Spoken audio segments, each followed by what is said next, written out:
good morning. This is Dipti and I'm back with my another video. I hope you all are doing well और मैं भी अच्छे से हूँ। और आज हम निकल रहे हैं हल्द्वानी से कैची धाम की ओर। तो जो कैची धाम की ओर हम आज निकल रहे हैं उसमें हमारा साथ दे रहे हैं हमारे मम्मी और पापा। ये है मेरी मम्मी और ये है मेरे पापा। तो अगर आप लोग को भी कैची धाम जाना है तो इससे रिलेटेड जितनी भी इंफॉर्मेशन है वो मैं आपको इस व्लॉग में दूंगी। तो ये सब जानने के लिए व्लॉग को एंड तक देखिए।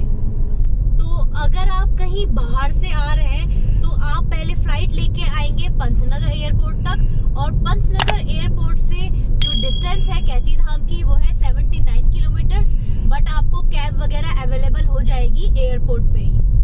और अगर आप बाई ट्रेन आ रहे हैं तो वो ट्रेन आपको छोड़ती है काठगोदाम रेलवे स्टेशन पे और काठगोदाम रेलवे स्टेशन से जो कैची धाम की डिस्टेंस है वो सिर्फ 43 किलोमीटर्स की है।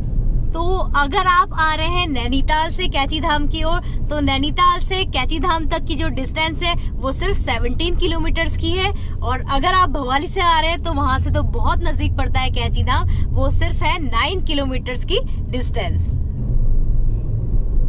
तो जो कैची धाम मंदिर और आश्रम है वो बसाया था बाबा नीम करोली जी ने, जिनका जो असली नाम है वो लक्ष्मी नारायण शर्मा है। वैसे तो नीम करोली बाबा जो थे वो यूपी के अकबरपुर के रहने वाले थे, बट वो बाद में यहाँ पे आए थे। नीम करोली बाबा जब कैची धाम आए थे तो उन्हें हनुमान जी के यूज किए हुए बहुत सारे यूटेंसिल्स मिले थे जो बाद में उन्होंने यहाँ के लोकलाइट्स को दिखाए थे।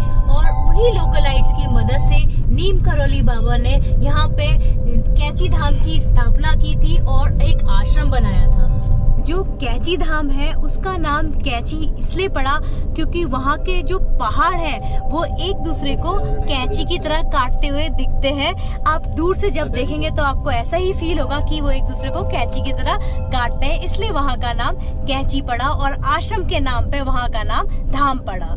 15 जून 1964 में नीम करोली बाबा ने कैची धाम में हनुमान जी की मूर्ति की स्थापना की थी और तभी से हर साल 15 जून को यहाँ पे एक बहुत बड़ा मेला लगता है जिसमें बहुत सारे लोग आते हैं इंडिया से भी और बाहर की कंट्रीज से। और जिसका जो प्रसाद है वो बहुत फेमस है, वो है मालपुआ। बताते हैं कि एक बार प्रसाद जब बन रहा था भंडारे में तो घी को बाबा जी ने भक्तों से कहा कि आप अगर घी समाप्त हो गया है तो आप शिप्रा नदी से 2 कनिस्टर पानी उधार ले लो और वो घी बन जाएगा, उसको कढ़ाई में डाल दो।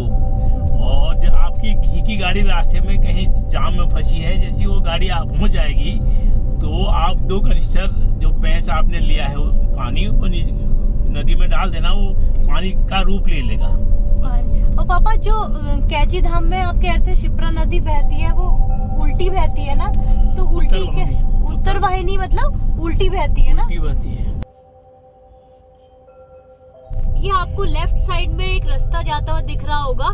ये अगर किसी को पैदल जाना है नैनीताल तो यहाँ से जा सकते हैं और पहले जमाने में ये रास्ता यूज भी करते थे। और हम मुड़ गए हैं राइट को।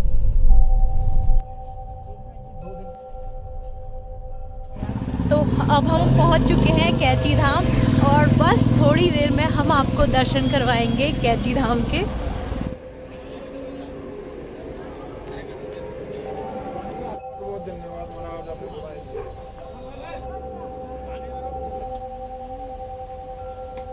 तो आपको नीचे रिवर बहती हुई दिख रही होगी, कैची धाम के जस्ट नीचे शिप्रा रिवर बह रही है और इसमें मछलियाँ भी हैं बहुत सारी। और यहाँ पे चने रखे रहते हैं मछलियों को देने के लिए इस जगह पे और आप मछलियों को खिला सकते हैं। और ये वही शिप्रा रिवर है जिसमें पापा ने जिसके बारे में बताया था कि जब भंडारा हुआ था एक बार और प्रसाद के लिए घी ख़त्म हो गया तो बाबा जी ने यहीं से इसी शिप्रा रिवर से पानी लेके उसको घी में परिवर्तित कर दिया था और उस घी से फिर प्रसाद बनाया था। और फिर दोबारा बाबा जी ने कहा था जब आपका घी आ जाएगा तो घी को यहाँ रिवर में बहा देना और वो पानी में चेंज हो जाएगा। तो यही वो बहुत फेमस रिवर है जो प्रसाद में यूज़ किया गया था जिसका पानी और जो घी में चेंज हुआ था।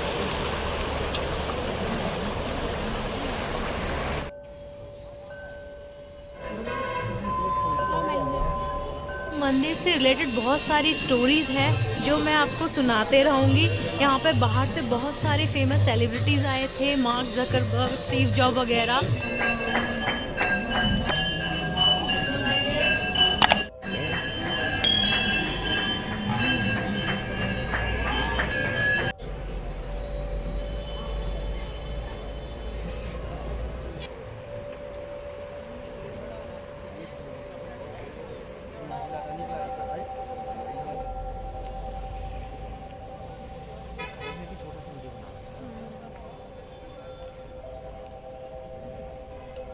तो कैची धाम में दर्शन करने के बाद हम वापस आ रहे हैं और ये बहुत सारे सेलिब्रिटीज थे। माँ जकरबर्ग, हाल में आपने सुना होगा कि विराट कोहली और अनुष्का शर्मा भी यहाँ पे दर्शन के लिए आए थे। हम यहाँ पे उस टाइम से आते हैं जब यहाँ पे कोई नहीं आता था, बहुत छोटे होते थे हम, नर्सरी या फर्स्ट में पढ़ते होंगे। उस टाइम पे यहाँ पे इतनी भीड़ नहीं होती थी, लोग आते थे, मतलब शायद बाहर के लोगों को उस टाइम पे इतना पता नहीं होगा, लेकिन तब भी हमने ये स्टोरी सुनी थी कि पहले मार्क जकरबर्ग आए थे और स्टीव जॉब आए थे और एक मैथमेटिशियन भी थे बाहर के बहुत फेमस, वो यहाँ पे हनुमान जी की बहुत सारे यहाँ पे सुंदरकांड और हनुमान चालीसा वगैरह होती रहती थी यहाँ पे, और फॉरेनर्स बहुत ज़्यादा आते थे उस टाइम पे। अभी लेकिन ये कुछ हाल फिलहाल में ज़्यादा फेमस हुआ है। आज हमारे बचपन की यादें फिर से ताज़ा हो गई हैं कैची धाम आके, और बहुत शांति मिली। हालांकि हमें वहाँ बैठने के लिए बिल्कुल जगह नहीं मिली क्योंकि बहुत ज़्यादा भीड़ थी, जबकि हम सुबह 5 बजे घर से निकल आए थे और 1.5 घंटे में हम पहुँच गए थे। उसके बाद भी आज बहुत भीड़ थी, और आज ट्यूसडे भी है और हनुमान जी का मंदिर है, इसलिए भी शायद आज ज़्यादा भीड़ है। वैसे तो कहते हैं कि यहाँ पे भीड़ ज़्यादा होती है। अगर आप लोगों को भी यहाँ आना है तो टाइम से निकलना पड़ेगा, क्योंकि जो सिर्फ 2000 व्हीकल की पार्किंग यहाँ पे पॉसिबल है, और यहाँ पे भीड़ जो है लाखों में आ जाती है। इसलिए टाइमली आइए और दर्शन कीजिए और चले जाइए। तो जैसा कि आप सभी लोग को दिख रहा होगा, हम घर पहुंच चुके हैं और बहुत थक गए हैं। हम सुबह उठे थे 3 बजे और करीबन 5 बजे हम घर से निकल गए थे, क्योंकि आज ट्यूसडे का दिन है और ट्यूसडे के दिन कैची धाम में बहुत भीड़ होती है।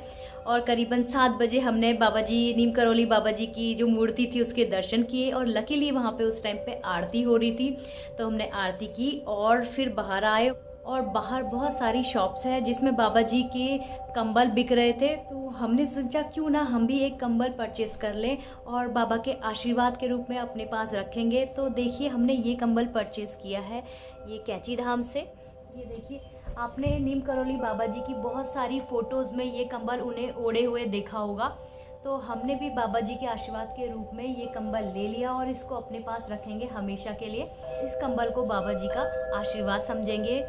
इसी के साथ मैं इस व्लॉग की एंडिंग करती हूँ, और अगर आपको मेरे व्लॉग्स पसंद आ रहे हैं तो प्लीज़ लाइक कीजिए, अपने फैमिली फ्रेंड्स के यहाँ शेयर कीजिए, and don't forget to subscribe. अब मैं मिलूँगी आपसे अपने नेक्स्ट वीडियो में। Till then, bye bye, take care.